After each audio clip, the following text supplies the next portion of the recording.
Welcome, sisters, brothers and others, to Nothing and Like It, the podcast that tracks the Frontier Wrestling Alliance through its appearances on television. I am your host, I forgot to fill an intro for myself, Kieran Lefort, and I, of course, cannot do this without the invalid handle of this parish, Andy Ogden. Andy, how are you? Unlike hardcore John Atkins, I'm more softcore. Okay. We'll figure out what that means over the course of the next hour or so. And, of course, the referee who would never try to fuck on you, but he might do a cartwheel, Eddie Sideburns. Eddie, how are you?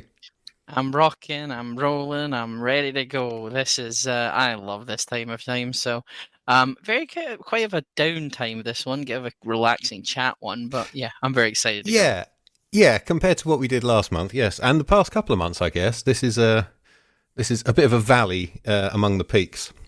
I have been told that we have requests of doing 4-hour podcasts, and I'm going to have to say we've still got a lot of time to think about it, but I want this one done in 90 minutes, lads.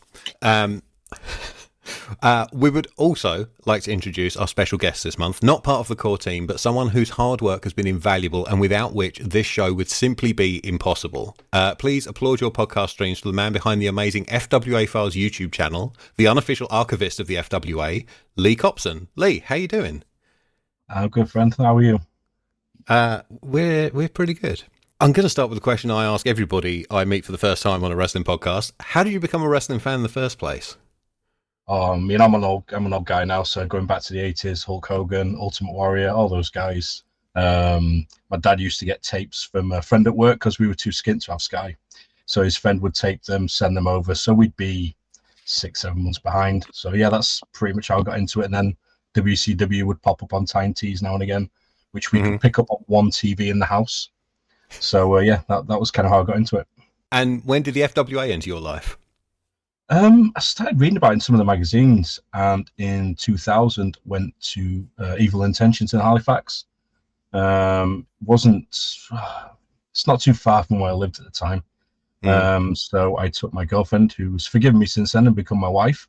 And that's it was actually the first time we've been away together. So yeah, our first weekend away was in Halifax for an FWA event. Yeah, thankfully since then I've improved on the places that I take her. But yeah, Sabu doesn't show up. Well, I mean, she'd probably enjoy it if you did, because she'd like to wrap a chair around his head if she could. She's still a guy to this day. She absolutely, if he pops up on anything, she gives the teacher face. And that is fury. That is absolute fury. And what was it about the FWA that hooked you? How did you become fan enough to be the YouTube channel guy? So we went to that show. It wasn't particularly good. And then from there, we didn't go to any shows again until I think it was 2002 when they did Vendetta in Telford. Jake Roberts show. But at that point, we'd had a few of the guys start popping up on random shows up here. Steve Knight had booked some events, so we'd seen Jody up here and a few of the other guys. And we're just looking for something different, because at the time it was a nightmare to get tickets for WWE events. You know, if you didn't have the internet, getting on a phone line, hanging around, with a coach company or something, we just never had any joy. We really wanted to take in some shows, so we went down to Vendetta, really enjoyed that, and then started to collect the tapes. And then it will have been Hotwired in 2002. We were at a football match, which wasn't far from where. So we figured, well, why not go to the show? It's just down the road. So we did that. And then Uprising came along. And from there, we just became regulars, even though we obviously lived up here. And there was a lot of late night journeys down, late journeys back. The ice in the car on the inside, because it was a crappy little Nova. I'm surprised it got back, but it did. And yeah, we sort of stuck with it. And then it was just after Uprising 2, my work life changed. So from there, we didn't get to the shows as much. But at that point, obviously the wrestling channel started, so we were able to follow it that way. Wow! So you were one of the big traveling fans. Yeah, we have been in the same building so many times and not realised it. Yeah. It was. We had a lot of fun times going down. A lot of car rides with the CD player hooked into the cassette tape thing that you'd feed in, and dodgy rock music and metal and God knows what on the way there and back. But it was fun times. It was fun times. FWA the Music Volume 1 from Mark Priest's Funky Party. Get them the funky parties, baby. I will admit to owning that CD at one point. I still have a copy. I still have a copy. Because Music Magpie won't fucking take it. It doesn't even think it exists at that point. It's like if you try and take Crouching Tiger, Hidden Dragon to CEX, they tell you to fuck off. I'm not joking. They've had so many copies of that movie come through that they won't take it anymore. So, Leigh, in terms of wrestlers you'd seen, who kind of did you gravitate a lot more to during the FWA period when you were watching? I mean, obviously Jody was pretty spectacular to watch. I love Juanny Storm. He was just such a prick when he was heel, just such a prick that you could just love to hate him. And obviously Doug was a good technical wrestler. I'm old enough to sort of remember the World of Sport days and stuff like that. So that style of wrestling. But it was just more on the whole, the entire product. It was something different. You know, where we lived, we were lucky if, you know, we got the American wrestling with Fake Kane and that come through every 6, 7, 8 months. So seeing something different, you know, and at the time we didn't have the internet at home, so I only knew loosely about ECW and things like that. I wasn't totally sort of knowledgeable on it and seeing a lot of it, but this felt like it was something similar. Just in terms of the atmosphere and the sort of crowd of people, and you'd have, you know, the usual sort of people over and over again. And me and my now wife, we got quite a few people recognize, oh, that's the Northern couple, that's the Northern couple. But yeah, it was more just the whole thing, you know. Okay. It was different. It was very different to anything we'd seen in terms of British wrestling. Yeah, it's something we mentioned early on was like the British scene was in a hole around that time, like still in the late 90s slump very much.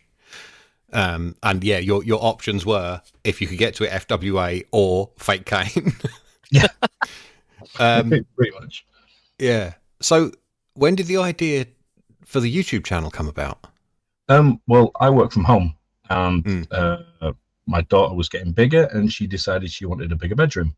So I got moved into the box room, and a lot of things just got thrown in some cupboards out of the way, and needed to start getting organized and throw things out and get rid of things. So I started going through boxes, and I pulled a box out of the cupboard one day, and it had all the FWA tapes in that I bought over the years, and the DVDs and things.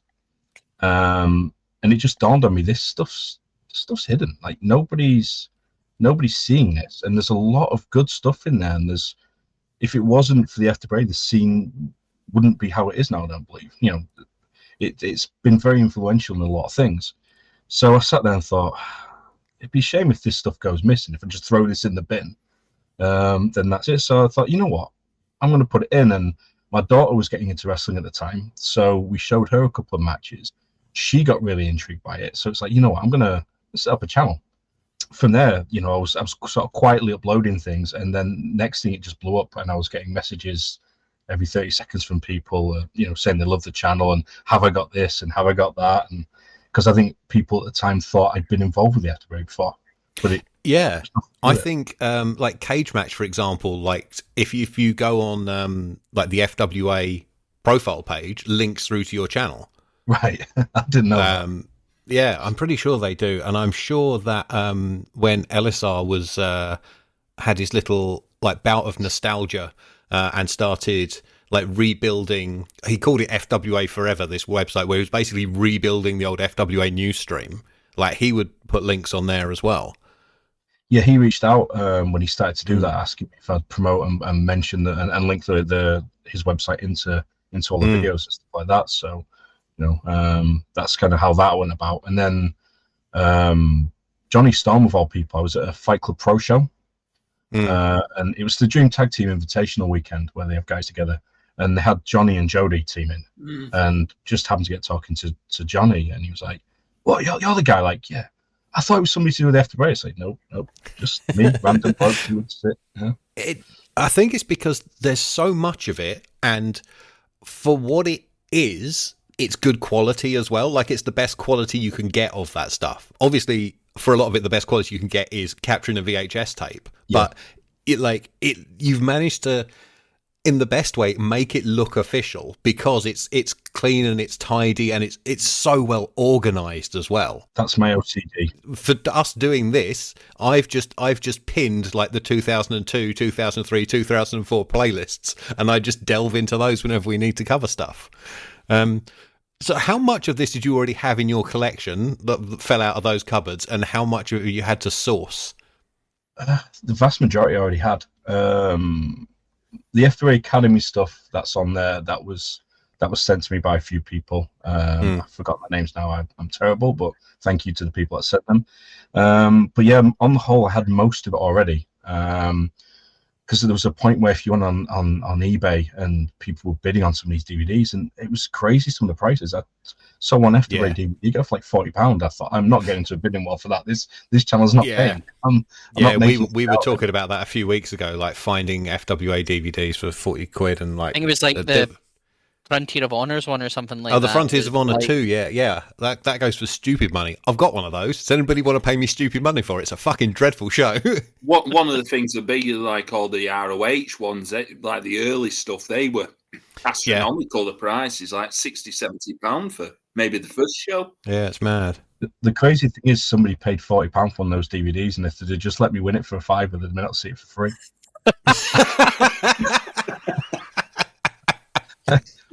More power to you. If that's what you want to bid, then then that's for you. Yeah. So I assume this is like months of VHS capture and DVD ripping. I also noticed a lot of capturing off a skybox of like the some of the TWC shows. Yeah, because of work commitments, I didn't get to see them when they aired a lot of times. So I'd set the VCR up for work or set the DVD recorder up for work and pray that it worked and didn't screw up. But then again, the episodes on that many times anyway, you're never going to miss them. I wanted to ask Leigh, because me and Kieran have had trouble in the past with not with FWA, but episode 18 of UWA, which we've never found. But I wanted to ask yourself, is there a holy grail sort of like episode or show that you've still yet to find for the YouTube channel? It's Crunch 2003, isn't it? That's the show. I know where that is, and I can't get hold of it. It's a guy in America has got 2 or 3 mini DV tapes that has got some of those matches on. Right.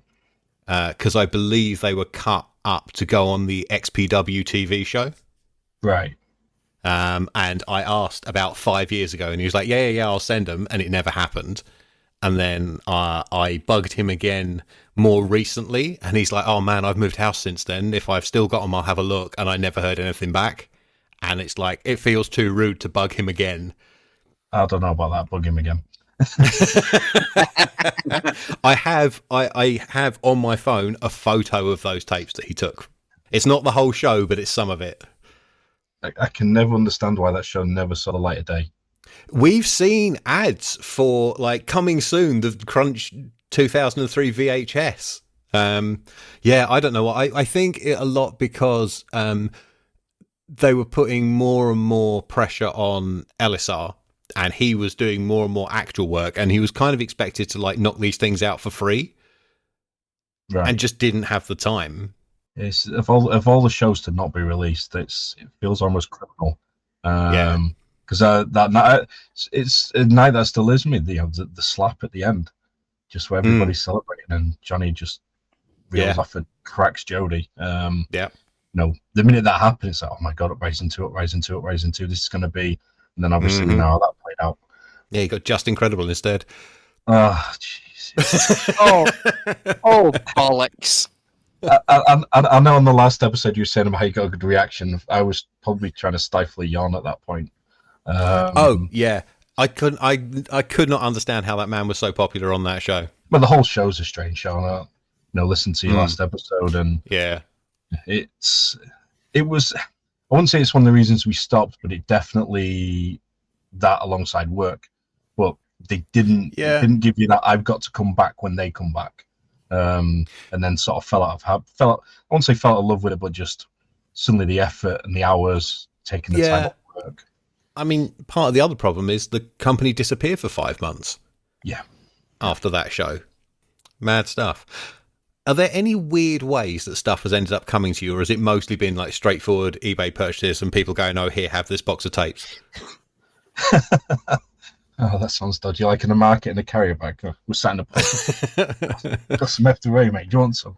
No, not really. Fans have reached out who've had random things. Oh, I've got this. You haven't got that. I'll send it to you. So other people send me stuff that I've then sent back. But yeah, there's been nothing. Yeah, nothing out of the ordinary. No shady deals. Yeah, I was going to say, have you received any emails from not show stealer Shane Alex or anything like that at all, or some kind of like some kind of messaging system or a messenger from the Shane of Alex? Have I ever told you he's called Fuckface in my phone in case he ever rings me? I'm not kidding. I'm not gonna. I could tell a story if you want. So, screw it. My little cousin got into wrestling, and he was only, he must have been about 4 or 5 at the time. So we took him to Manchester for, it was the Summer Bash tour when Steve Austin was over as a guest referee. Yes, I remember because I went to one in Glasgow. So we went to a pub before the show for something to eat, and Alex just happens to be in there. And recognised me and Shell from going to all the shows before, came over to say hello. And my little cousin's just, at this point, he's like, "Who's this guy?" And we explained, and at that point, he's starstruck. So Alex says, "Oh, you should come down. Come down. So we said, okay, well, we went down to Vendetta, and this will have been 2006, something like that. And it wasn't a great show. You could tell at that point the wheels had completely fallen off. And we caught up with him afterwards, and I don't know, he had another girl on his arm at that point. I don't know who she was or anything, but he said, "Oh yeah, you should come to this show or come to that show, and get in touch. Give me a shout, and I'll sort him out. I'll be in backstage." And yeah, called him up and "Don't know who you are." Hung up. Like, oh, okay, fair enough. Yeah. I think that's the impression right. he was just showing off for his girlfriend that night. So yeah. After that, we didn't see him again. Actually, I tell a lie. I've seen him at a couple of NGW shows in Hull. Took my daughter to a few of those before, and he's been running around there. So a bit of a more positive question. Which stuff do you enjoy watching back the most? It's a tough one, that. To be honest, I haven't watched anything on that channel for a while. I think I sort of got burnt out with the amount of uploading and checking everything. And say Johnny Storm always cracks me up. So the stuff when he was running around Thailand or Morecambe or Cleethorpes, wherever it was, that always gives me a chuckle. Yeah, I filmed all of those quote unquote Thailand things. There was no plane to Thailand involved, let me tell you that. We'll get to those. A lot of times it's just like shows like Seasons Beatings. It was a great night apart from the 6-man tag that went completely off the rails. But yeah, if you escape the complete lack of logic and the point system and everything, that was a cracking show. So that's one I've watched quite a few times. The first Uprising as well, because that genuinely felt like we had something in this country. Like this was, if there was a product that could make it, it was always going to be a battle anyway. It's never one who thought this is going to be mainstream TV, but you figured there's enough channels in this country, random channels here and there, that somebody might take a bite at this. And it was a really good show. And then, same can't be said for Rising 2 a year later, where all the momentum just seemed to die away. But losing Jodie like that, in the build-up, I think that just... for me, I've always felt like that was the moment that sort of ended any hope the FWA had of becoming anything. Because once they lost that match, that is no matter what British Rising 2 would have been, we know that match would have torn the house down, and we know that match would have got a lot of chatter both online and all over the place. Because at that point, people were, Johnny and Jodie familiar. They'd been over to the States. Everybody knew who they were, and you just know there'd have been some crazy stuff because Jodie would have wanted to have topped, Uprising 1 jumping off the balcony. I don't know how he would have topped that, but No, I mean, about all he can do is like fall out of that like skylight dome that hangs over the middle of the building, isn't it? Really. I can tell you something more dangerous than jumping off the balcony in York Hall, going to the toilet. Yeah, I was standing near Mikey Whitworth when he's trying to throw fireballs, because that's where we were. We were yards from that. Because all the seating around near the entranceway, nobody was really sat in it, and we were so far to the back, because typical FWA for the big shows, you bought a ticket and suddenly your seat got further and further back as shows, as tickets were sold. So we just slid around there, and it was right in front of us, and that was another moment of like, oh, what are you doing here? Like, this is crazy. This is stupid. So you mentioned the Wrestling Channel briefly, and we're going to talk about that later on. What other stuff did you watch on the Wrestling Channel? Were you into it? Was it? Did you have it? Because you said before, like you didn't have Sky as a kid. Did you end up? Yeah. So obviously, like World of Sport stuff. My gran was a big World of Sport fan, so I sort of straight away gravitated to some of that. It wasn't really a lot that I religiously watched on there. It was more about intrigue, like, oh, who's this, or what's this, or what's this promotional about? I've heard about this, or I've heard about that. The supercards, stuff like that. But I wouldn't say there was a lot of program that I religiously watched. It was a good dip in and out channel, though, wasn't it? Like, you could just turn it on and see something. Yeah. I mean, you have no idea how many VCR tapes end with what was it? The call chat with the women in bikinis. Bang babes, yeah. Straight on the mark there, Mr. Ogden. He tapes over the wrestling and just kept that. Go, can't remember, Eddie. So you were the person that emailed asking me if I didn't do that then. This is what we call an intervention for Andy, actually. It's not actually an episode of the podcast. I'm not recording. Kieran, that's a spin-off episode we might do. Bang babes. Yeah, well, if we ever run a Patreon, we can review all that. Oh, yeah. I guess that takes off the question of the weirdest thing you've ever been asked for, then, Leigh, at that point. Yeah, pretty much. I wanted to ask who was your favourite import that came over. I actually checked the Evil Intentions show. What the fuck's Dan Severn doing in Halifax? Right? What the fuck? I will say this for Dan Severn, he's an absolutely lovely first-class guy. Like, absolutely fantastic. You had Sabu acting like an absolute prick, but Dan Severn was an absolute gem of a guy.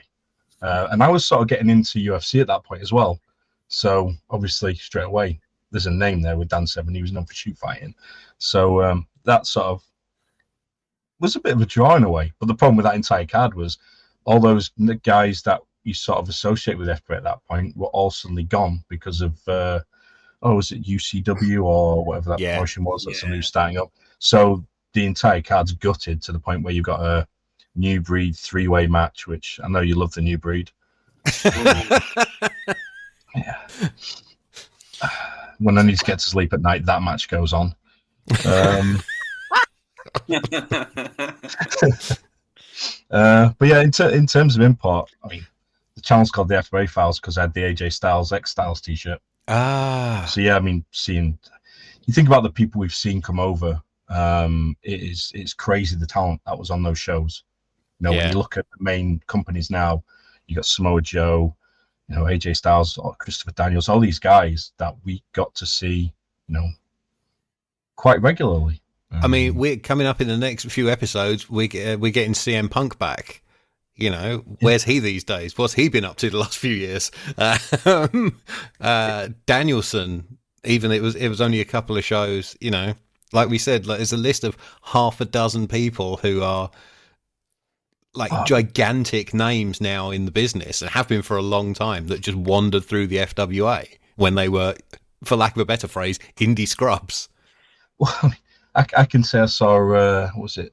Was it Jody Fleisch, Chris Daniels, and Brian Danielson in a 3-way match at Cleethorpes? I think that was the match. Oh yeah, something like that on one of the tour shows. That's British wrestling in general. It's crazy. A while back there was on AEW was the Will Ospreay Ray Fenix match.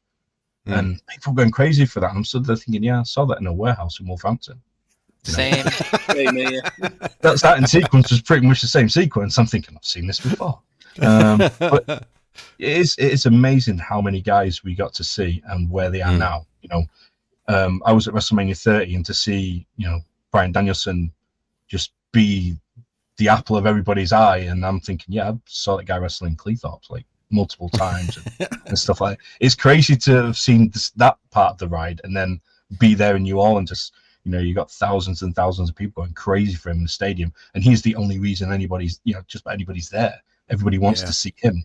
So many good imports. I'd put Just Incredible at the bottom of the list, though. Just Incredible is just going to get buried every time we ever mention. I told you, we don't ever see him again. He never comes back. That was his one and only appearance. I know a few people have had dealings with him, and there's probably a reason for that. Yeah. My question is, and it might just sound like a simple, boring question again, what would you say has been your favourite match of the FWA time? What is the favourite match for you personally?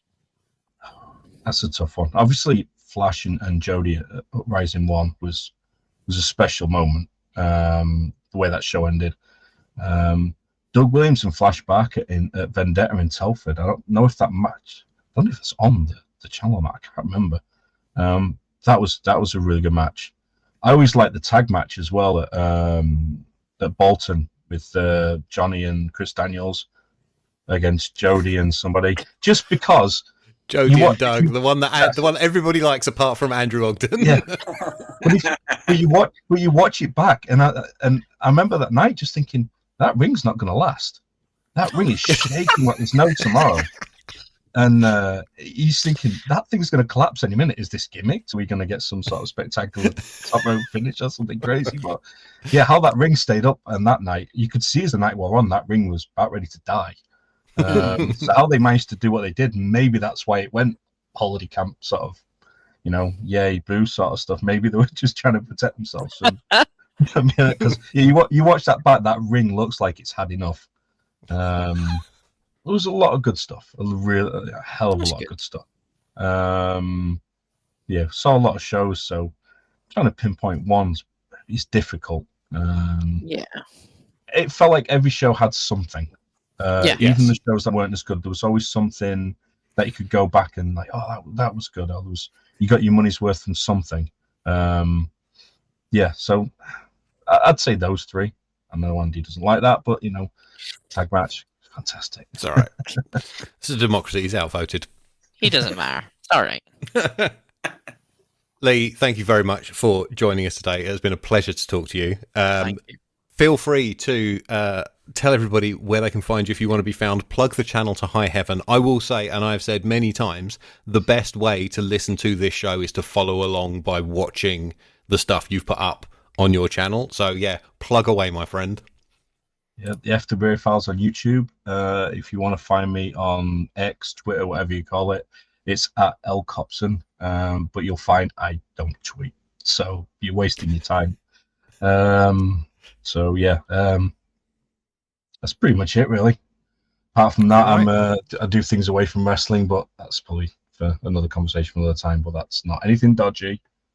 Yeah, I just realised that sounds really, really bad.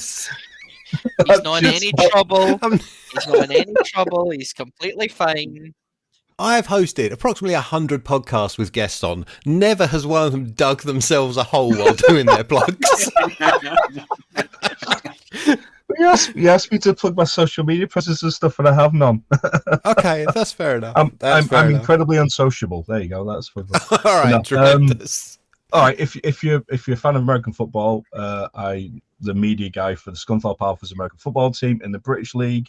Follow us. We live stream games next season. We're trying to get promoted to the Premiership. We've got guys playing for Great Britain. So yeah, if you really, really are interested in the things I do, it's that. So it's not dodgy.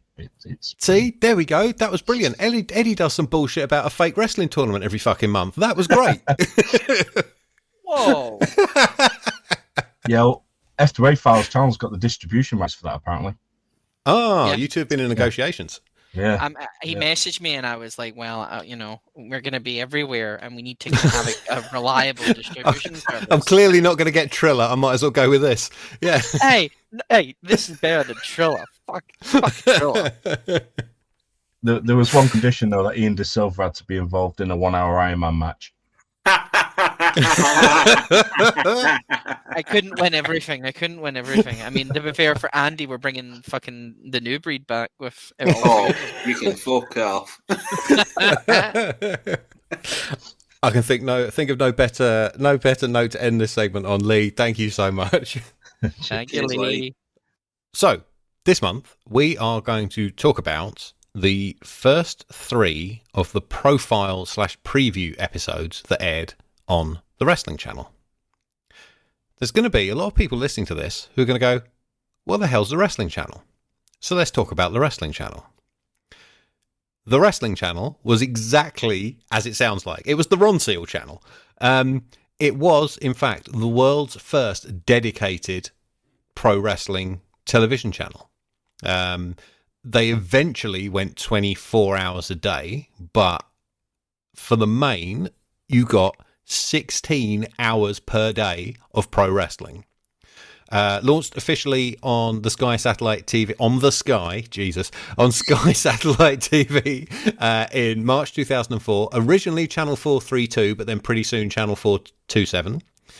It started with a week of tests on a channel called Friendly TV, which was owned by the same backer at the end of 2003. The man behind it was a man named Shawn Herbert from Ireland, who knew nothing about TV and basically just blagged it by making phone calls. He and his mate had been sitting around watching wrestling and just went, wouldn't it be brilliant if there was a channel that showed this stuff? And they did essentially they fantasy booked it by saying, wouldn't it be great if you could have like these shoot interviews and then it cuts to Ring of Honor and then there's blah, blah, blah and all the rest of it. What would you need to make that happen? And neither of them had any idea. And the next day, Shawn rang Sky and went, what do I need to put together a TV channel? And they told him. And he just kept making phone calls until it happened. David Goffin's Dolphin TV put up about £1 million. And for the most part, the station survived on the ratings that World of Sport pulled in. World of Sport did approximately 10 times the numbers of anything else on the channel. The only other thing that did decent numbers, and nowhere near that, was TNA. Would they have been using I remember a little bit. Do you when the TNA had like the ticker and stuff like that? Do you know if they would? That was Fox Sportsnet. No. So that was they got Impact, which came after the Fox Sportsnet stuff. Oh, okay. Yeah. So with TNA, so as Kieran said, they got the Impact stuff, but they would also show on on the Friday afternoons. I vividly remember this. They'd show the old, the 1 week pay-per-views. What they had. Yeah. So. Basically, for about 4 years in the UK and Ireland, just as the US indie boom is happening as well, we had a channel that showed up-to-date TNA, including Impact, Explosion, and the pay-per-views for free on a short delay. I think eventually the TNA deal got up to, it was like a 3-day delay, which in an era of you couldn't really torrent it or whatever. There was no way to watch it live in the UK. Like, that was incredible, getting it 2 or 3 days late. They had Noah at arguably its peak, New Japan at arguably its nadir, Ring of Honor, MLW, CZW, Gaia, Memphis, 3PW, FWA, obviously, FWA Academy put together a TV show, and Irish Whip Wrestling, which TWC shot and edited, plus a classic Memphis show, RF shoot interviews, World of Sport, CMLL, which they ended up getting for free because CMLL gave them invalid bank details and their payment bounced back, and a news/talk show called The Bagpipe Report. And then later on, there was also Sanjay Baggar's LDN, IPW UK, RQW, which I also made, 1PW, NWA Wildside, 01 Max, Classic 01, Classic TNA, which are those weekly pay-per-views that Andy's talking about, NWE out of Italy. I believe Hulk Hogan's XWF was on the channel. That 4-6 weeks of taping they did of that.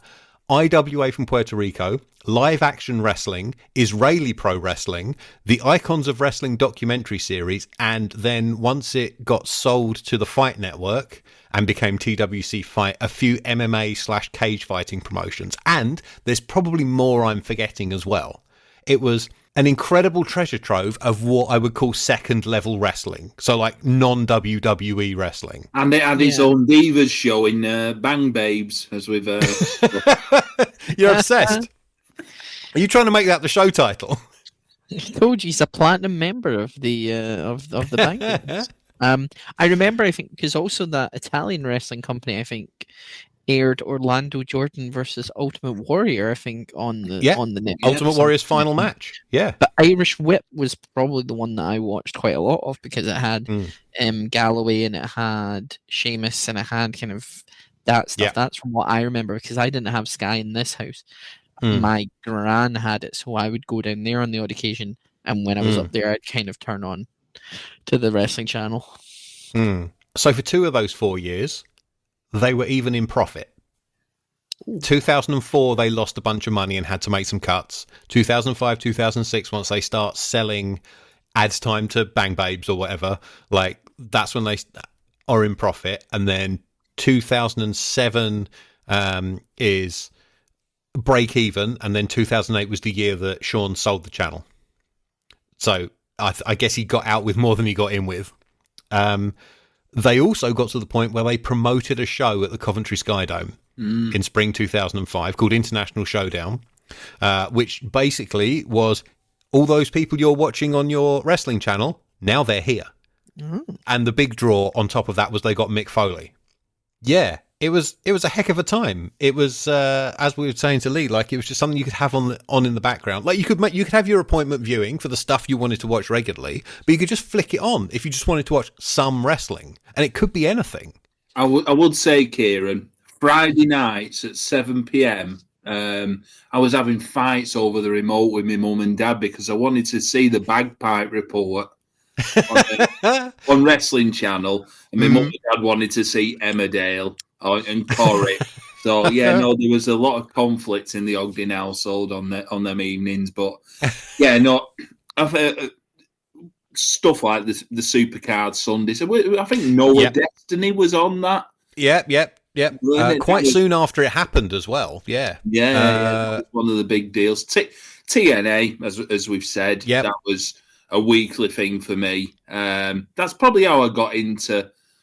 I loved the old like pay-per-views, what they did, because I think I've mentioned before, I used to get the DVDs from the wrestling shop in Manchester, but getting to see them without going there to watch them on the wrestling channel was a godsend. That Ring of Honor had a lot of the DVDs anyway, so probably a no-go for me. That's maybe where I first watched the FWA. Like a lot of the stuff what we're going to talk about, in like the months to come, is probably where the first time I watched it. Yeah, I don't know if Ring of Honor. I don't think Ring of Honor had a dedicated TV show. I think it was just stuff from the DVDs. I don't think they had a regular TV show until HD Next. Surely. No, I don't. It was just stuff from their. Like their live shows, Night 2, Glory by Honor, Chicago Fieldhouse. Yeah, but like FWA, obviously, Irish Whip, Memphis, CZW, 3PW, and MLW and TNA, they were all episodic TV. Plus, as well, Kieran, you'd have them inserts, like the adverts, which are... the Mako Satomura promo. Yeah. And that, I remember that theme tune, the 3PW and the CZW, Blood, Pride, and it's all the FWA wrestlers in the in the advert. Yes, it is. And I do remember you would always get the FW kind of tribute video, not tribute videos, but the kind of like videos that you get for like Juanny Storm played to the one and only song, and then you would get those during kind of TV bits. Yeah, as well, it was some FWA footage, and it was some footage of him in CZW, I think, like the best of the best. And it'd be like like a hype video you would see for a wrestler with like, Yeah. and then like you're watching this on the wrestling channel kind of thing. Which there was a Jushin Liger one. They're all so Sean Herbert, not under his name, has a YouTube channel that has all of these on. When do you find this? Yeah, I found it recently. It's if anybody wants to hear more about this, actually, and you are a PW Torch VIP, in 2018, Alan Forel did 2 shows with Sean Herbert talking all about it. It comes out to about 2.5 hours between them. It's fascinating stuff, like really interesting, of him just talking about, just kind of winged it and it all came together. Like this stupid dream I had, this daft idea actually happened. And I've heard from a lot of people, like, this is where they first saw non-WWE wrestling for a lot of them. I think it was very formative in lots of people's wrestling fandoms. I mean, to be fair, I remember, like, as I said, I'd kind of had some watching of some things other than WWE, like obviously WCW and things like that. So, but yeah, like seeing proper independent wrestling stuff, the Wrestling Channel had a big kind of effect on me. Can I ask just quickly about the International Showdown on the Wrestling Channel? On Cage Match, that says that's down as an FWA thing. Did the FWA have any collaboration with that, or it was Alex Shane Produce, of course.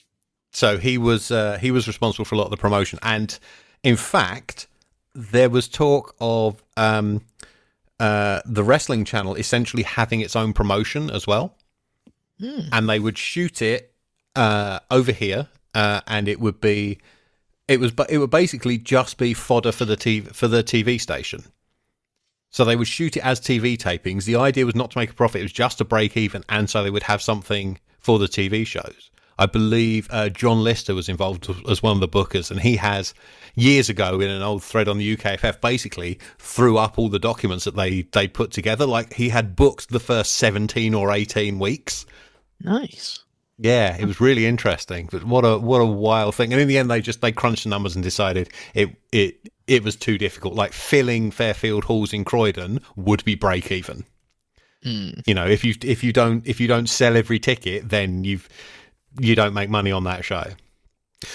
So yeah, as I said, the FWA becomes part of the Wrestling Channel. They make themselves very unpopular by going on the UKFF and saying they are the exclusive British promotion on the Wrestling Channel. Yeah.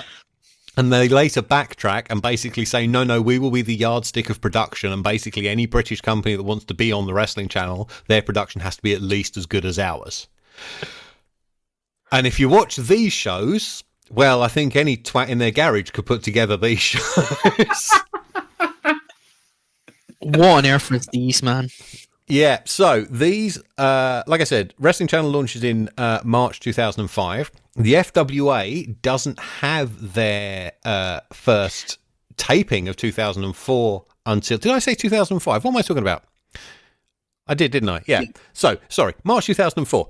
Yeah, Wrestling Channel launched in March 2004. The FWA doesn't have their first show of 2004 until March. So that footage is not going to be ready to go on the Wrestling Channel. For one thing, they don't have anybody to edit it. And so they decided they were going to do these preview shows to give time for the actual TV to be produced. This went to Sumner's. You'll know how much I thought of them from last month.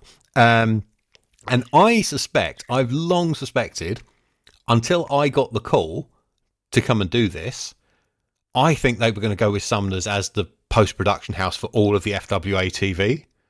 Yeah, I guess I was cheaper than a production company in Manchester. Well, we know your love for them, as we know from the episode before previous. So we have 6 preview / profile episodes on different performers. We're going to talk about the first 3 today. I hope everybody watched all 3. I suffered through all 3. I watched all 3. And the first one is, of course, the top dog of the FWA heavyweight champion, the Anarchist, Doug Williams. I made the opening titles, but I didn't think I did that until I started making the show proper. I do remember when I was making it that 30 seconds didn't seem long enough, but a minute was too long, so I split the difference at 45. I was going to say, Kieran, probably right there, because when it got to the 31-second mark, you're having a high point of the song, and Doug Williams is playing a chin lock.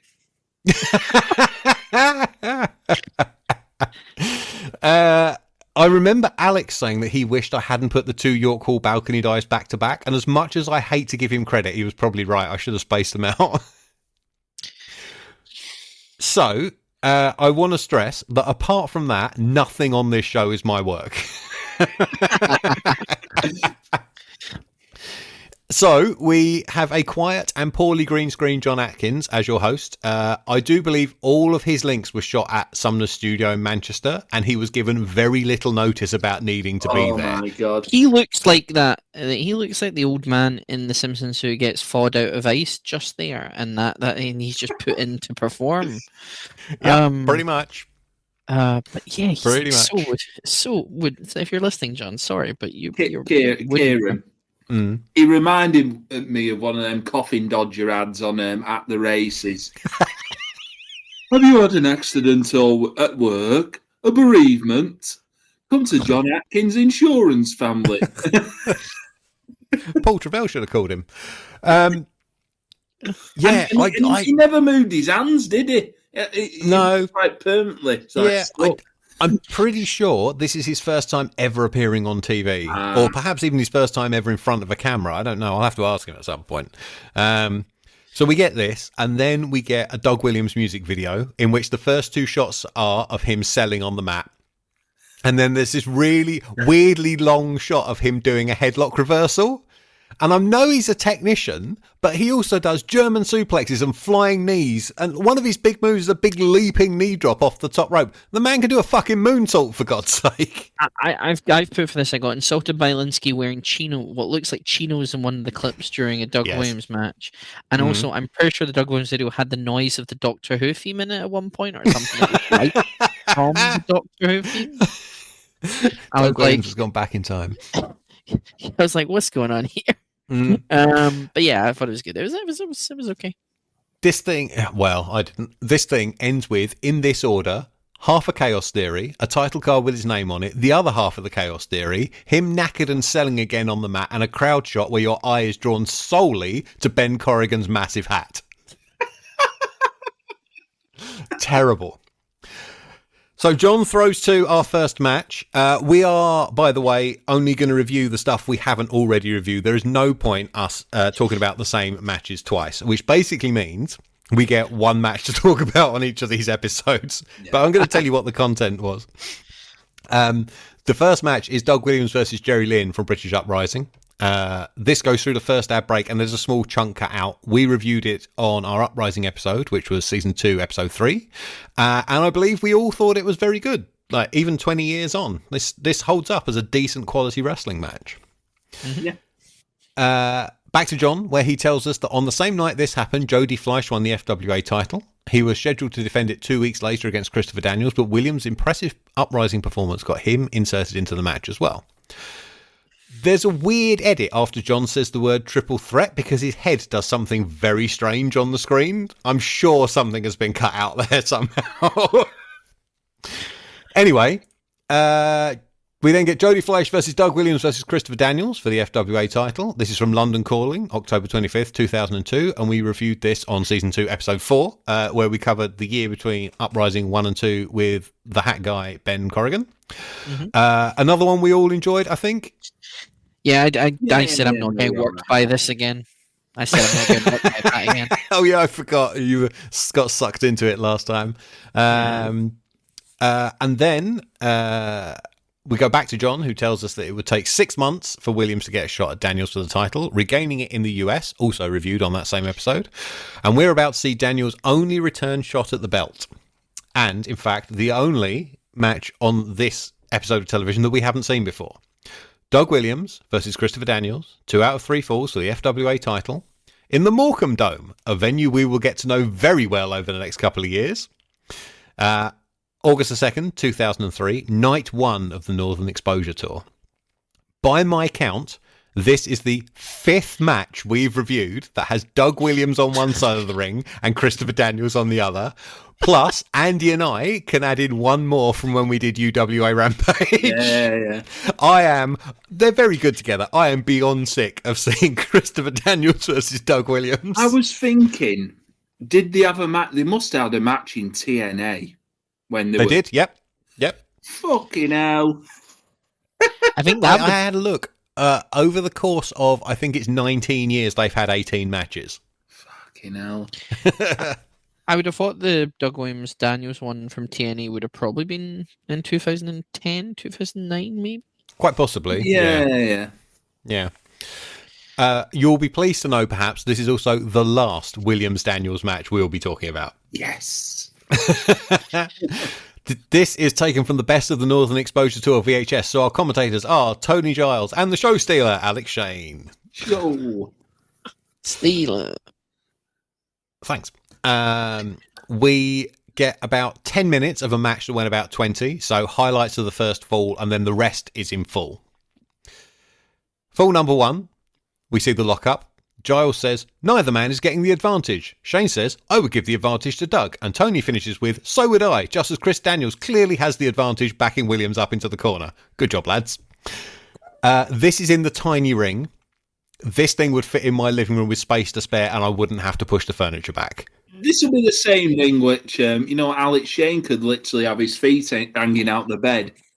Oh yeah, if he could do the Rob Van Dam splits, like he could straddle the corners. He could go side to side across the thing. So Daniels gets the first full clean with the Angels wings. Ad break. No exciting ads. Leigh, stop chopping the ads out. Sorry, quickly, was it instead of ads you felt that you were being hit by the FWA sign twice? Yeah, so it's the logo, like, kind of door slamming into the screen. I think one of the TWC editors made that. That was quite nice. I thought that was quite interesting. Yeah, it's not bad. It's not bad. There's a good bit as well, just quickly, with the first poll, where Shane gets like, I would have put my house on. I would have put everything on Doug Williams getting the first fall. I'm like, well, mate, your gambling sense is horrendous, isn't it? Tell you what you should put your money on, this thing ending 2-1. Fall number 2. Alex asks if one of Doug's strikes is a punch or an open fist. There is no such thing as an open fist. So fall number 2 is a lot of Doug trying to equalise but having his attempts kicked out of. After about 2.5 minutes, though, he counters a Daniels rolling cradle into a double leg Nelson pin and scores.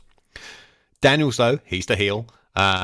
And he gives him no rest, attacking him, knocking him out of the ring, bashing around the ringside area. Back inside, Blue Thunder gets a 2 count for Doug. Hip tosses out of an abdominal stretch and into a back suplex. Some bump and feed punches, a clothesline, and his flying knee strikes. Bomb scare knee drop to the back of the head only gets a 2 count. Inverted gory special run into the buckles gets a single flash frame of the FWA logo where the editor has fucked up. And a double arm superplex gets an out of focus hard cam and another near fall. Daniels counters a Revolution DDT into the STO and they do a double down, but he gets up first and hits the Uranagi to set up the Ascension to Heaven / best moonsault ever, which he hits so perfectly that he bounces over into a back press pin on impact. Doug kicks out. Daniels parks him on the top rope for his Cobra Clutch grip version of the Iconoclasm, but Williams resists, connects with the Revolution off the middle buckle. Daniels gets his foot on the ropes, which isn't hard in this fucking tiny ring, and gets a 2 count off a backslide. Williams gets one back with La Magistrale and reverses a waistlock, runs Daniels into the buckles and gets the pin with a Chaos Theory, while Daniels has to try and keep his entire body out of the ropes. Christ, it looks like one of the bits as well. It looks like his arm is clearly just underneath that, and it's like ref should stop that. You can see him having to pull it back. Yeah, this isn't their best match, and as we discovered, we disagree on which one we think that actually is. But it's fine, even if it's a bit hampered by the small ring and having to go 2 out of 3 falls. I think for myself, I took 3 things away from this match. Mm-hmm. It was a very good house show match in Morecambe. You can tell they work well together. They work together so many times. In their sleep, you're not getting less than 3.5 out of these two, are you, really? How you fuck? No, they have to actively try to have a bad match. Yeah, I'd like to point out referee Richard Young did a great job. Yes. Youngie. And also, as I mentioned in our group chat, them fucking letters don't fucking go well in transit, do they? God, they just look done in. Absolutely. Yeah, but that was high production value for British wrestling in 2003. Or maybe there were emergency letters and it's someone who can't work a pair of scissors or like a guillotine. Dreadful. It wasn't memorable, the match, but it was okay. I think my whole problem with this, because I thought we were going to be getting like people going, oh yeah, Doug is, people talking about Doug and stuff like that, and instead all we really got was just like 3 matches. Now, obviously for us, we've seen 2 of them. Yeah. The other one we haven't seen was really just kind of, as you said, a clipped version of it. I just felt like these packages could have been a little bit more than what they have been. Yes. I mean, easily replace the Doug Williams Daniels match with the Ring of Honor one with this, and you've got probably a good package, I would say. But I know they can't probably do that. That's rights issues, though, isn't it? Yeah, I thought it was all right. I just felt there could have been a little bit more into it, other than basically just John Atkins fod from ice going, "This is a match. This is why it is." Well, we've got more of that to come. John hopes we've enjoyed this episode and threatens us with more FWA TV.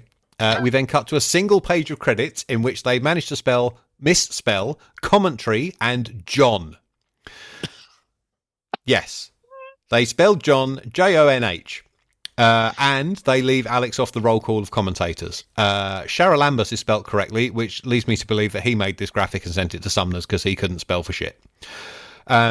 I made the lightning striking the 3D logo end panel thing, which was my tribute to the lightning striking the WCW logo sting that would air on the end of every episode of Worldwide I watched as a kid. Nice. Yeah. Episode 2, Juanny Storm. They come in a second too early on John Atkins as he is grinning and licking his lips before speaking. Like they could have tightened that up a little bit. Caught him eating a donut. He was really enjoying. It's like one of that will do it live, and then he's just suddenly like in the middle of eating, going, "Oh shit!" Yeah. There is a horrible quick cut to Storm's entrance at Vendetta 2003 in black and white, which feels the need to flash the FWA logo on the screen, both coming and going, before John throws to Juanny Storm versus AJ Styles from British Uprising, which obviously we've reviewed before. Kieran, I will say with that match, I did watch it in its entirety. Did you? Did they cut anything out of it? No. It was... No, it was honestly still as good as the first time we saw it. As we said, strong shout for the FWA's best match of 2002 and one of the best matches in company history. Yeah. Yep. It must have been shown in full because it takes up about 18 minutes of the TV show before we go to break and then back to John. He seems a bit uncomfortable as he introduces Juanny Storm versus Super Crazy from Vendetta 2003, saying it's for Storm's XPW European title without telling us what that is, why Johnny has it, or even mentioning that he's turned heel since the match we've just watched. He also says we should watch it to see why some people say Crazy is Storm's biggest threat to date, rather than saying we should watch it for anything the person this episode is about actually does. I'm not going to blame John for these terrible links. Like, it's just crappy script writing with very little thought put into it and not his fault. I'm pretty sure he didn't write this stuff. Kieran, I know we've said for months that Juanny Storm's doppelganger is X-Pac. You think it's Super Crazy? It's Super Crazy. Fucking hell. Juanny Storm. I do think, and we've used it before, the Spider-Man meme would kind of work perfectly if instead of a singlet, if Storm was wearing the same thing, like the rash guard t-shirt thing. Yeah. I'm completely on board. And you have X-Pac in the same vicinity as well. It would be the three Spider-Men pointing each other. I can see completely where Andy's from with that. So, Juanny Storm versus Super Crazy, XPW European title from Vendetta 2003, Broxbourne Civic Hall, June the 22nd. Crazy's only appearance for the FWA on a show he wasn't even supposed to be on because it was supposed to be Psychosis. Oh, an upgrade. Yeah, quite possibly. All three of the Mexicos in FWA, at least the one. The fans. Who's the other one? Juventud. Juventud. Oh, right. Yeah, I was going to go with George Castano. So, oh no, he's a Colombicool, isn't he? Yeah. The fans taunt Johnny over not having a belt, and Super Crazy clearly hasn't heard his music before as he's through the curtain before it really kicks in.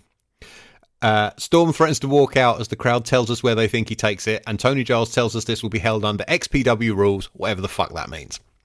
Storm, they do a lot of stalling at the beginning. It's Johnny Storm wandering around, like, doing his heel work, like, riling up the crowd. And then when they get to the action, it's actually pretty good. It's a lot of slick rope running lucha stuff, ending in Crazy hitting the tilt-a-whirl backbreaker. A frustrated Storm sprints into a second one, but reverses it into an arm drag. He gets a running crossbody reverse, but bridges out of the pin and gets his own 2 count off La Magistral. And then they dropkick each other's dropkick because it's 2003 Indies, and we go back to stalemate. There is a moment of hesitation, so Storm just super kicks Crazy into a corner, but gets led on a merry chase around a ring post and into a high and fast spinning leg lariat when they get back into the ring. Crazy also rolls through a sunset flip to dropkick Storm in the face as the crowd sing, "Fuck him up, Super, fuck him up."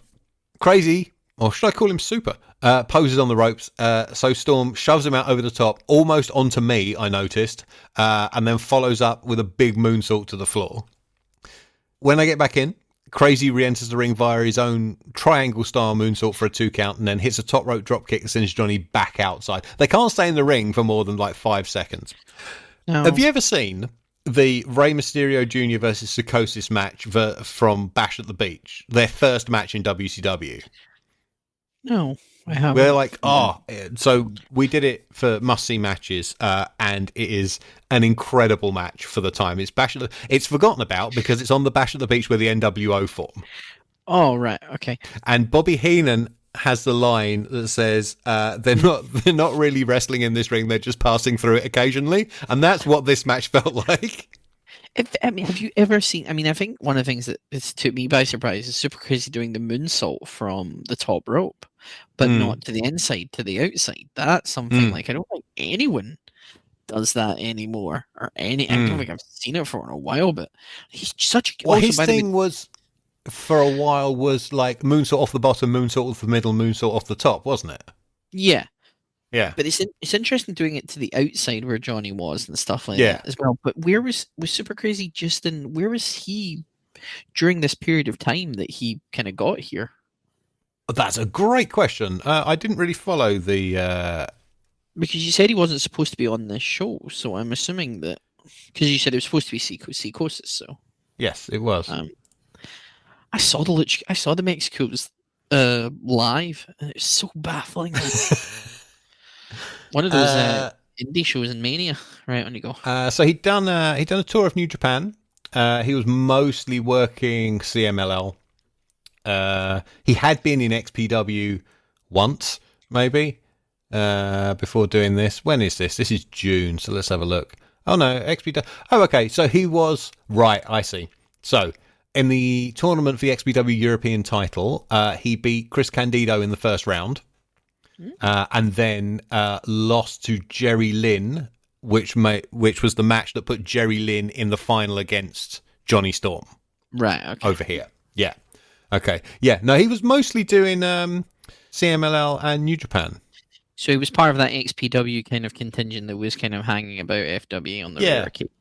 Yeah. So Storm foils a complex sequence of something by sidestepping a plunger to drive Crazy into the floor, and then drops him bollocks first on the railings and smashes him into various bits of furniture. Storm heads back inside and goes to dive out off the top, but is cut off by a flying chair to the face. And this is where we cut to an ad break. Ring of Honor, Thursdays at 9 p.m. Crazy does an impressive corkscrew elbow drop from the mat. He starts standing between Johnny's legs and ends up in an elbow drop, which I quite liked. A clothesline, and then the 10 punches in the corner, with the crowd counting along in Spanish. Yeah, very good of them. Very well done. Yeah. Diez Golpes. Storm comes back by getting into his wheelbarrow DDT via a blind springboard off the middle rope, which was quite impressive, but it only gets 2. He gets another off the self-rock bottom. Can't remember what that move is actually called, but it's stupid. But gets caught in a diving rana and clamped into an STF. Crazy does the rolling surfboard, and we go into a long sequence of cradle and clutch reversals that I couldn't be bothered counting, including Storm doing the Superman leg split pin that Colt Cabana would take as a finisher, I do believe. And a weird one where Crazy very obviously pulls himself into getting pinned. Storm gets a 2 count off the super rewind. Crazy gets a 2 count off a twisting sunset flip out the corner. Johnny gets another one off the Wonderworld / Storm in driver. Crazy comes back with a big drop kick, spinning Liger bomb, and again, Storm kicks out. They're near the ropes. They trade clothesline ducks. Clothesline duck? That's a good character, isn't it? That could be our mascot. Crazy goes for a Rana. Storm powerbombs him and puts his feet on the ropes to leverage the pin and gets the win. I put, this is fine, bordering on good. I think they have pretty good physical chemistry and did some like standalone cool stuff. But whenever Crazy was on top, I never felt like he was trying to win. He would just do another move and do another move because he was on top and it wasn't time for Johnny to cut him off again yet. I thought myself it was an enjoyable watch for, what were it, 10, 15 minutes long? Yeah. I thought it was, you know, if you're showing a showcase of Johnny Storm matches, which don't really involve the Jody matches, per se, this is a good one to show to people. Nice to see the Broxbourne Civic Hall. I was in the tiered seating. I think it was filmed a bit from there, weren't it? Yeah, the hard cam always went at the top of the tiered seating. I always wanted to, and I even suggested to Alex, we shoot it from the other direction, which means you wouldn't get the entranceway in the hard cam, but you would get more people. Yeah. And when he found out that would involve getting some scaffolding in that would cost money, he told me where to go. Yeah, there's two things you can do about it, Kieran. There were, funnily enough, yeah. Pay for it and yourself. Yes. But yeah, no, it was a really good, entertaining match. But I know it's probably in Johnny's character to do the feet on the rope finish, but it was a bit of a bum finish. I thought a bit of a lull to a really good match. He's now a heel. You're not supposed to like him. Yeah. Yeah. The trouble is he's entertaining and charismatic as well. Yeah. I'm glad we've got that side of him in essence now, because he did kind of was in limbo as a face, especially when kind of Fleisch is running circles around you in essence and is kind of just a bit ahead of you in terms of that. And I think as we discussed it, there was no real big of the kind of quality of wrestler heel in FWA. So the obvious one is Johnny in terms of that. And when obviously Jody disappears, they need that gap to fill, and in essence they've got him. They've got Johnny. And obviously the import, he works well with kind of the imports. I think we've always said when you put an FWA guy with an import, majority of the time, especially if it's one of the higher quality FWA guys, it seems to work really well. And this was okay. I thought it was okay. Yeah, there was a pretty standard style of independent wrestling at the time, and Johnny was good at it. And Super Crazy, Super Crazy is completely surprised he's coming out to generic rock instead of, like dee with like or something like that, or someone having it like, something with like to make it go. He's a luchador. It's just like, no, we're just going to give you generic rock like we do everyone else. Mate. I think it is. I think I've got that track somewhere. I think it is vaguely sort of Hispanic tinged. Right. It didn't feel that way. I don't think it was the same track they used for Juventud Guerrera, though. I think he might have got the old Castanos music. I don't remember. Oh, yeah, because I forget the Castanos are completely gone and dead. Yes. Dead and buried at this point. So it's sort of like WWF with the Orient Express music, isn't it? Yes. Even he used it for Takeshi Morishima on his tryout match or something like that. Yeah. Gong. Yeah. So Atkins introduces our final match of the episode. Johnny Storm and Christopher Daniels versus Doug Williams and Jody Fleisch from the Horwich Leisure Centre, nowhere near Bolton, August the 3rd, 2003. Times 30 for me. Again, we reviewed this on our 2003 Roundup episode, where I called it the best match four wrestlers might have ever had in a ring roughly the size of a double bed, and Andy went to sleep. You get maybe 9 minutes of the 20 here. And then we go back to John, who says, whether as a beloved fan favourite or hated rule breaker, Juanny Storm is one of the top talents in all of British wrestling. He then implores us to join him again for more FWA TV. The credits have been fixed to correct last week's spelling errors, but Shane still doesn't get a commentary credit. And then episode 3. We have 2 talents to talk about on this episode. James Ty and Jack Xavier are forced to share an episode because they seem not to have an hour of... they don't have an hour of footage for each man. I would say, Kieran, how much charisma can you fit into 1 hour of an episode? It's like when the more important relative has been given all the time, and then like the 2 other relatives are just like, you just get 5 minutes each together at that point. Yeah. It's like it's an even shitter version of having your birthday on Christmas, isn't it? You got to share. It's like if there was a third Ogden, and then like you have to spend like half an hour with Andy, half an hour with Jeff, and 5 minutes with Tim Ogden or something like that at that point. You can't treat everyone as equal. Someone has to unfortunately be the runt of the litter, and it's these 2. So yes, our 2 runts are James Ty and Jack Xavier. John is still half asleep as he intros the show and throws to the first match. I'm going to have an editor moan. The transition edit they keep doing that fades quickly into the FWA logo and out again is infuriating. It looks so amateurish. I know exactly how they've done it as well on the software of the time. It's infuriating. And now watch in the coming years as I do it on 26 episodes of a narrative TV show. I really hope I didn't. So the first match is James Ty versus Jack Xavier versus Raj Ghosh, which we reviewed on British Uprising Norfolk Waterfall. Good stuff, but I don't need to watch it again. This appears to be the whole match with entrances, taking up some 16 minutes of the show, just with a very clumsily inserted ad break. And if you want to know what it's like when worlds collide, MLW Underground is on Saturdays at 9. Back to John, who then links us to James Ty versus Paul London from Frontiers of Honor. Match number 1 on the show. Yes, this was the opener of Frontiers of Honor. He also tells us that this match secured Ty as a top talent in British wrestling and secured London a contract with WWE, which I guess is damned if you do, damned if you don't. So, James Ty versus Paul London, Frontiers of Honor, May the 17th, 2003. No idea why they left in the last sentence of Jane Charles explaining how the Frontiers of Honor scoring is going to work. They could have just faded up in the middle of the FWA chant. And if not, I then wrote, if something else has been clipped out to make room for that one pointless sentence, I'm going to get editor mad. We have a copyrighted music alert because Paul London comes out to Tomoyasu Hote's Battle Without Honor or Humanity, which the rest of the world knows as the Kill Bill theme. Yeah. No, that is not going to be our outro music. We will get kicked off YouTube immediately.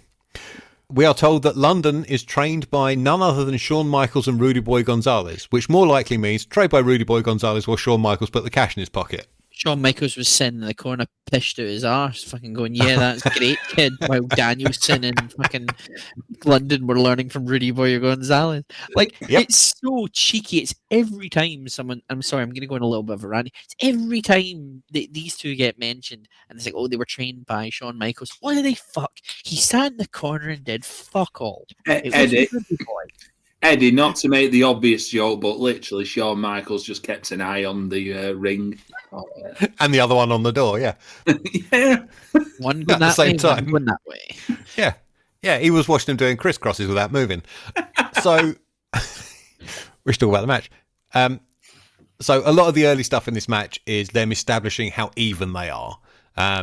There's a cool spot in the middle of a rope run where London hops over a drop down and hits a standing moonsault to Ty's back. They both do the back flipping drop kick, or the drop salt, I think it ended up being called. London's is better, which is why he kept it and James didn't. They trade some strike flurries. London does this sweet slingshot head scissors into the ring and a spinning leg lariat, but Ty comes back with a monkey flip. London hops out of it onto the top rope, and James gives his arse a shove, sending him full Van Damme into the railings. Like, I thought he was going to hit the front row. London comes up selling his arm, so Ty takes advantage of the commentary team tell us he's on the verge of breaking out and joining Jody, Johnny and Doug in the States. James Ty never wrestled outside of Europe. Or his front room. I tell you something, I have seen 2 spinning heel kicks, and one from Super Crazy and one from Paul London. Yep. Just the sweetest. I love that move. And it's made me appreciate it more watching this, yeah.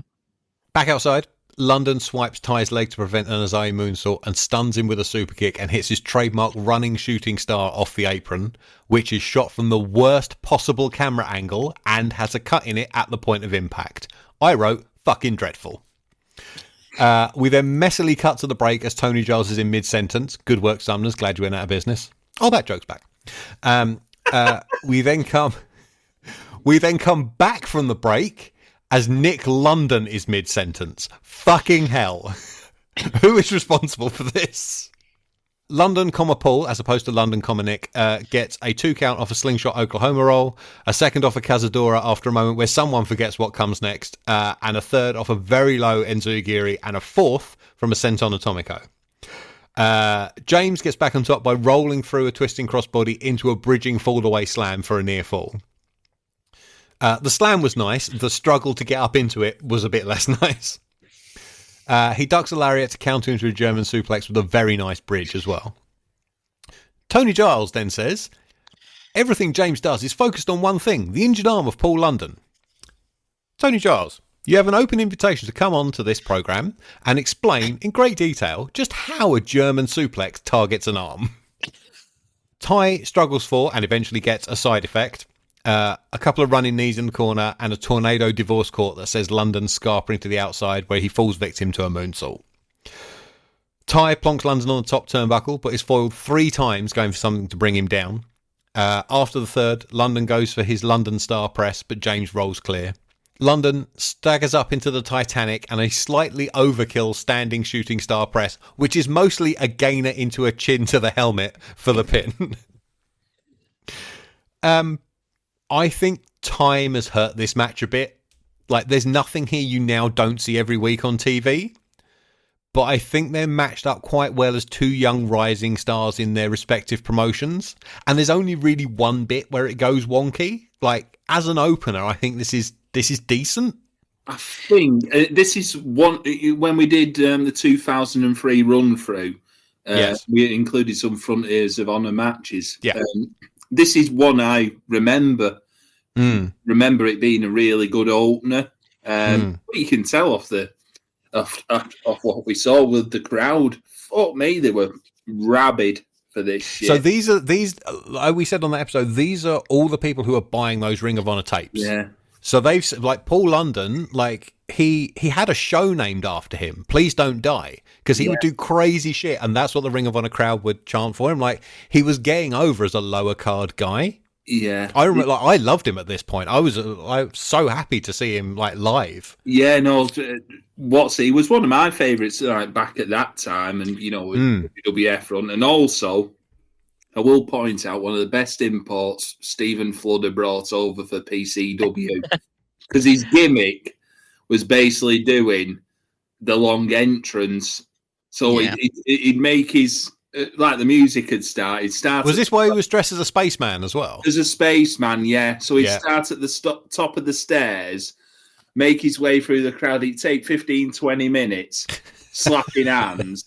He'd go out the other end, and I think they'd used to film it for their Facebook Live. And one of the points was, he did it twice. So the first time, he went in the sweet shop across the road, got a load of sweets and what have you, and then come back in a Vogue and finally made his entrance into the Rumble. So the second time they did it, I think they actually named the show after sort of about him, which was Getting the Bloody Ring. It was called Getting the Bloody Ring, and I think it was another Rumble at the Guildhall in Preston. So this time, what he did his all like just not getting in, slapping hands with everyone.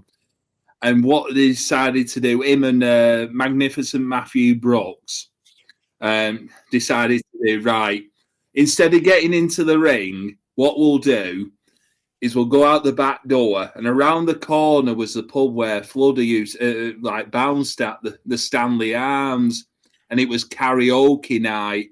So they had like Facebook Live with Paul London and Matthew Brooks on karaoke. So we could actually be watching the Rumble in the Guildhall, and also I think me and Jeff had our phones out watching it on Facebook Live, the feed from the Stanley Arms, what was going on. Honestly, Paul London, one of the greatest. Oh, and another story, last of the Paul London chat, but I think it was WrestleMania.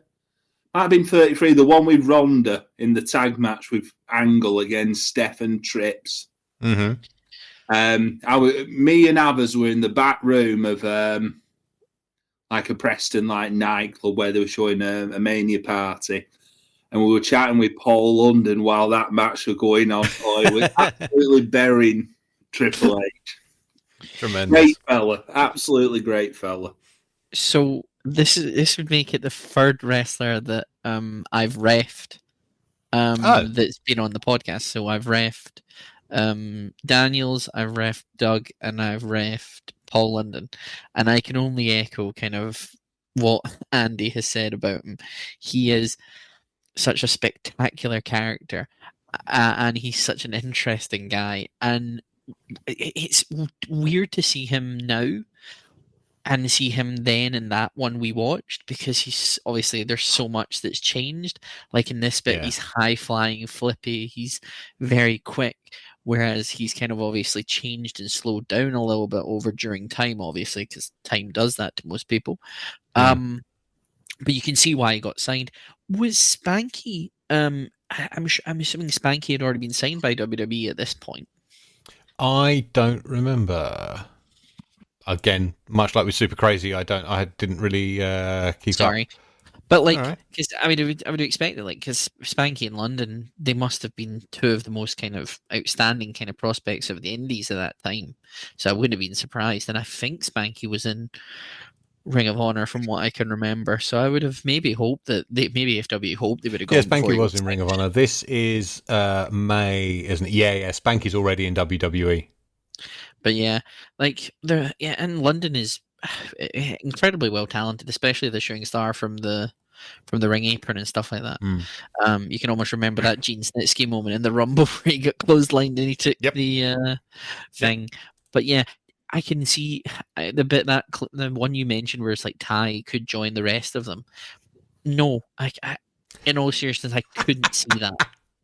And that's even this match. I know it seems like maybe it's at the time a good opener and stuff like that. I thought it was decent. It was okay, but there's nothing there about Ty that would make me think he would be good as any other generic independent wrestler in the US at the time.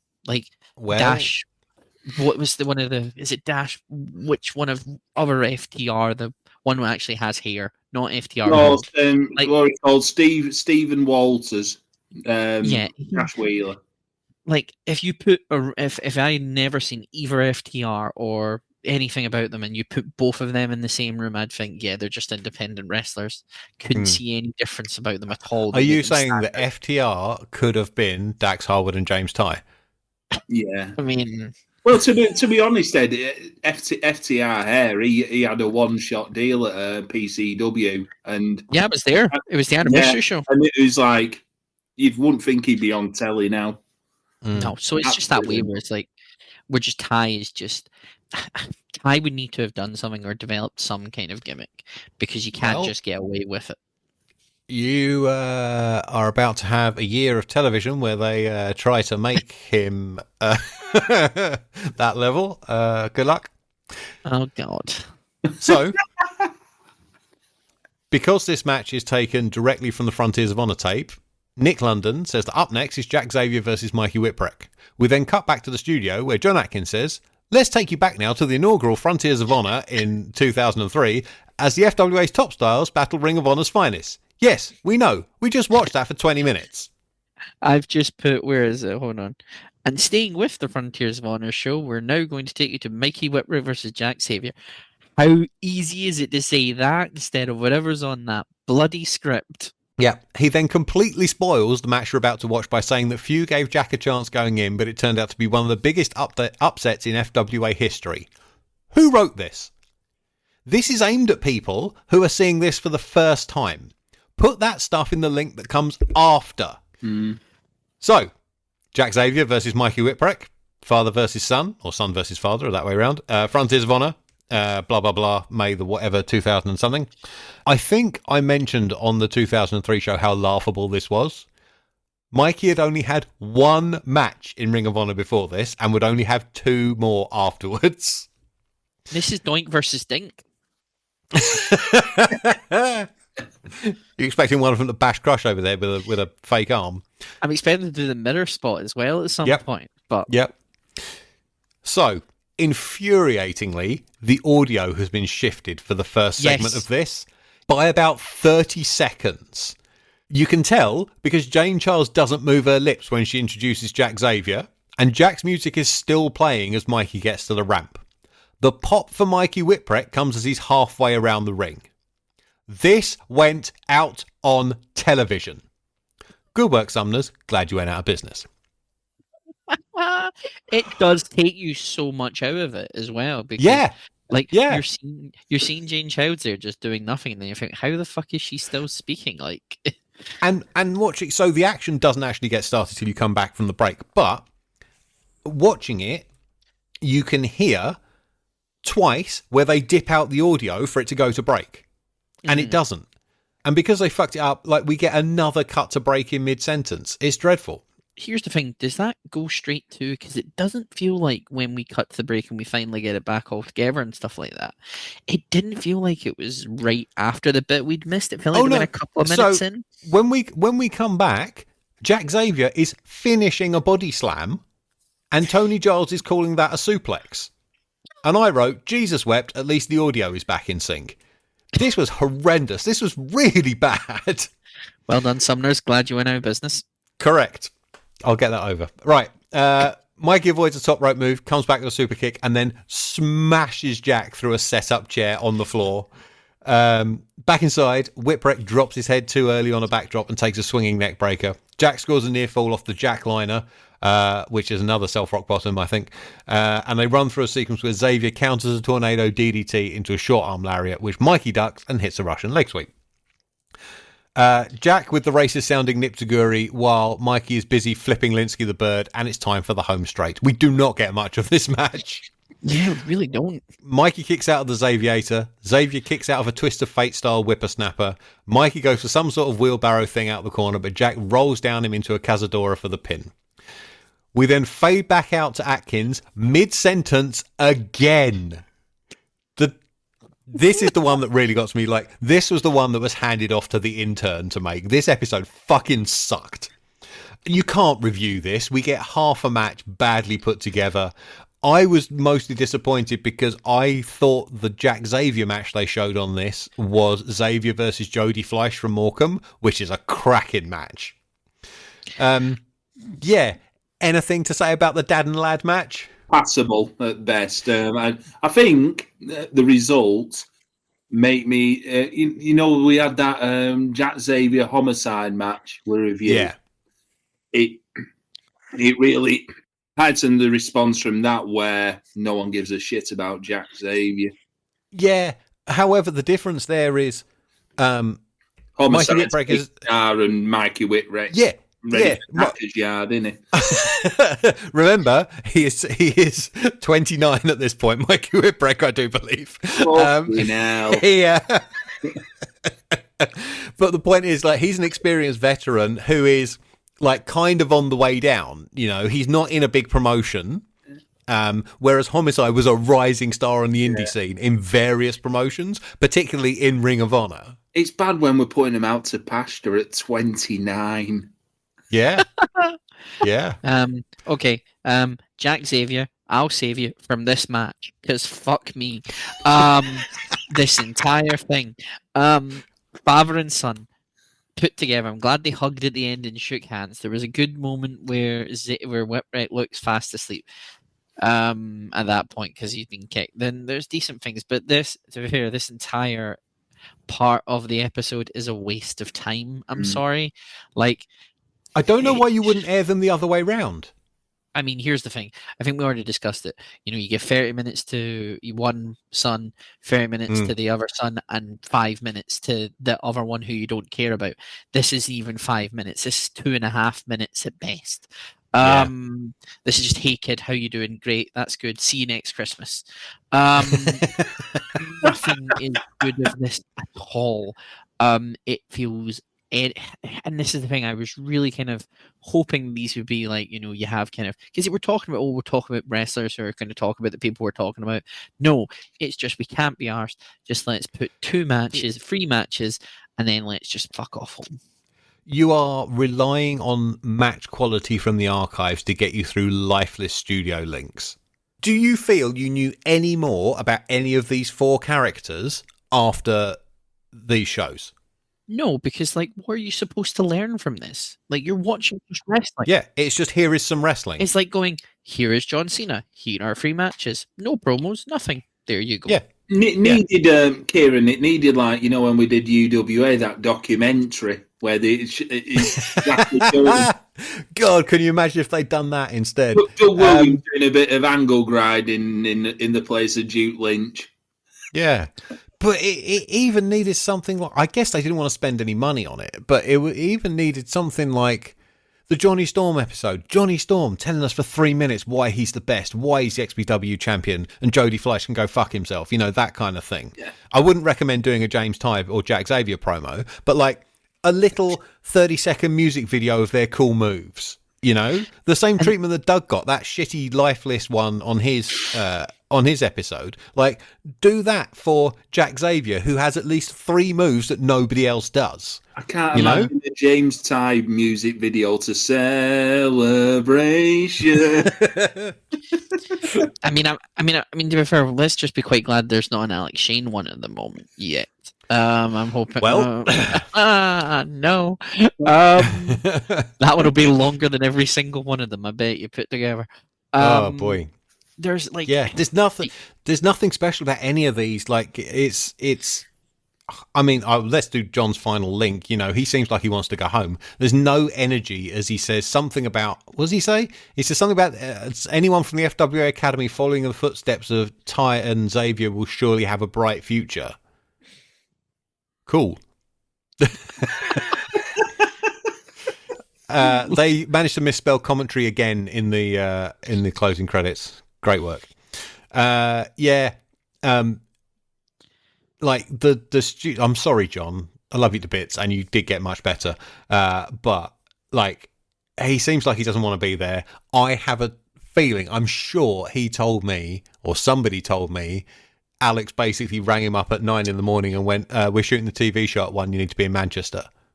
Jesus Christ. Yeah. And of course wouldn't be reimbursed for the train fare because it's Alex Shane, and you should be grateful because you're working for the FWA and you're going to be on TV. You've kind of made me believe there's no blame on John Atkins' door. No, not at all. Just thrown into the studio, never done this before. Also, these are horrible to look at with their green tint and low rent post production, awful. If I was in charge of the company and I found out that someone aired all 3 of these, well, maybe give away one. Sackable offense right away. Yeah. Because you they are so cold, they have nothing to give you any interest into other than it's like those DVDs you see at Christmas or VHSs you see at Christmas where it's the best bits and stuff like that, and they just feel like you're just punting them out to get money. Yeah. At that point. Yeah. Alex Shane's Wrestling Nightmares. Yeah. It's a cash grab, but there's no cash involved. Jim Davidson's big break bloopers shit. Something like that. Fucking. Yeah.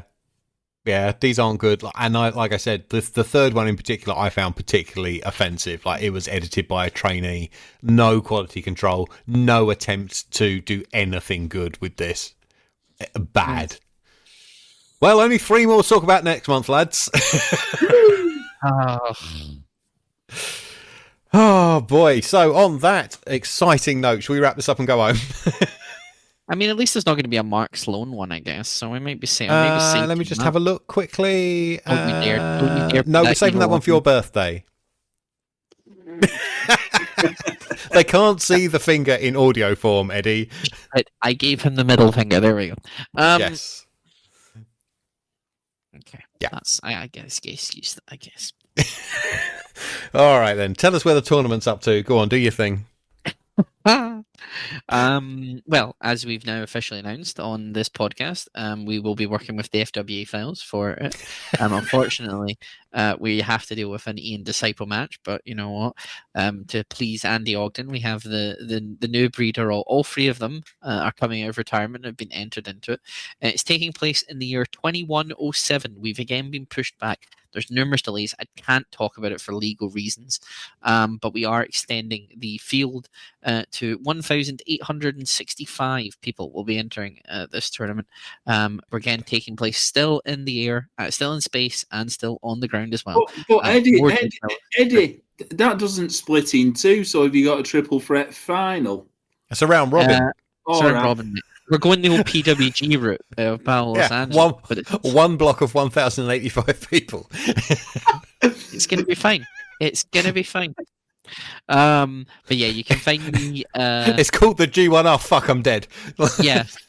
It's going to be the G1. How many of you will still be alive at the end? Yeah. But yeah, you can find me. I don't know how to do the pronouncing now, but you can find me at Eddie Sideburns on Blue Sky now because I'm retired from the Twitter and X gimmick, brother. You can also find me on. I've just done a podcast with Grapple for the King of the Mountain, which is the Wrestling Retribution Project, the Underground, not the Jeff Katz other one. This is the one where this is the vehicle where he focused on the Young Bucks. You can find it all on YouTube. It's 13 episodes. The Young Bucks are not called Matt Jackson, Nick Jackson. They're called Stone and PW3. And yeah, you can find me. I know. I'll explain it once the podcast's over. It's going to be fine. And yeah, you can find me on that. Other than that, this has always been a pleasure. Thank you, Leigh, for joining it as well. Andy, what you got? To be honest, at time of recording, not much really, because sort of taking a month off watching live wrestling. The last review was me and Jeff complaining about the state of British wrestling. We have got a few shows coming up, live reviews from Red Pro in Coventry, the day two of the Trios tourney, Double Wrestling Resurgence, and yeah, some other shows will go to Tidal and Red Pro in Sheffield. Also got the final episode of Muck, which is Roman Reigns, Baron Corbin's feud from 2019, and just an overall chat about 2019 WWE, which, let me tell you, spoiler alert, it's fucking dreadful. And we'll also have the Christmas episode of Muck, which is episode 1 and episode 8 of ITV Celebrity Wrestling. That's with Matty Edwards and From What Culture, Michael Hamflett. You can go and follow us. Well, I'm still on X, formerly Twitter, at Oggy Part 3, but taking away most of my views to the Blue Sky, Mr. Blue Sky, which is Oggy Part 3.bskyb, whatever it is, on there. And also the podcast at GCP Podcast 1. And go and check out my other podcast, Ground Hops, where the last episode ended up with a policeman twatting someone with a truncheon in Halifax. Was it Sabu or Dan Severn? It was neither. Oh. Incredible. You can find everything to do with this show at linktr.ee/FWA pod. We are on Twitter, kind of, Blue Sky, yay, and YouTube at FWA pod, and Instagram at FWA.pod. As to me personally, I guess you could follow Kieran Edits on Blue Sky. I don't know why you would. Thank you very much for listening. Thank you for Leigh for coming on to talk to us. That was tremendous fun. We'll be back next month with the other half of this crap, and there's 2 things you can do about it. FWA.